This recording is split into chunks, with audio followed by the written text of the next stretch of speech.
I interviewed Michael Oren on this podcast, and he said that if the name Donald Trump wasn't the name associated with the Abraham Accords, then Biden would have continued them and taken them more seriously than he did. And we might have even had a peace treaty already with Saudi Arabia, and maybe this whole thing could have been averted. Who knows? Do you believe with Trump's approach, which was to say, look, we can't make peace with the Palestinians. Let's try to make peace with our Sunni Arab neighbors. Do you see the Abraham Accords as the way forward with other Arab nations, and that the Palestinians will eventually follow? And we should stop entertaining this illusion that we could ever have peace with the Palestinians, at least now? Or no, after Hamas is defeated, after Hezbollah is pushed back, Iran is hopefully not going to try this again, and then we have to get back to the drawing board with the Palestinians. What's your feeling about that? Look at what the Trump administration actually did. He didn't go around the Palestinians. They took actually some important steps that made a difference. They didn't just ignore them. First of all, what the Trump administration ended was Western indulgence. They defunded UNRWA. They made it clear that it's not a viable organization and this perpetual refugeehood cannot continue. They moved the embassy to Jerusalem, made it clear that Jerusalem is Israel's capital. They basically began to say, if you're not playing ball, we're not indulging you anymore. That was actually an important message. A lot of people kind of skirt over that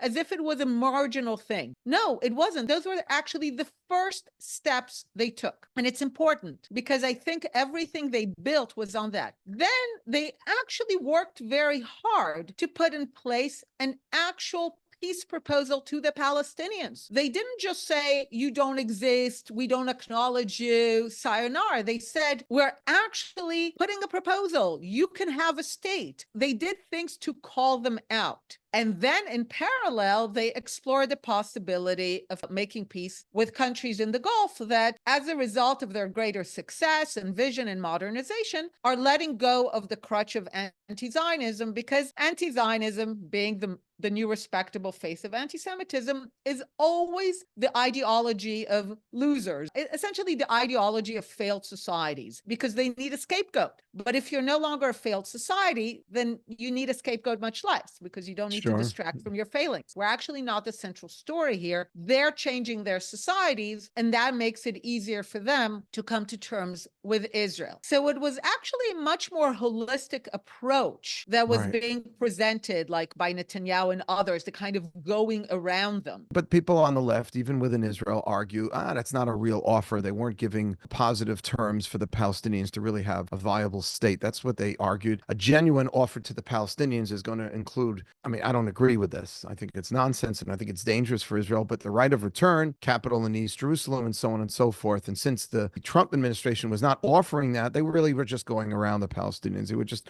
trying to make themselves look like they care about the Palestinian issue. That's an easy one to take down. First of all, again, there were genuine offers in 2000 and 2008, and they were not taken. And again, there was no Palestinian voice saying that we should take them. So true, this offer was worse, but it was also part of sending the message that you do not get to say no, no, no, and no, go on murderous campaigns and violence, and the opening position of the next offer will be what you said no to. That was actually also an important message, that there are consequences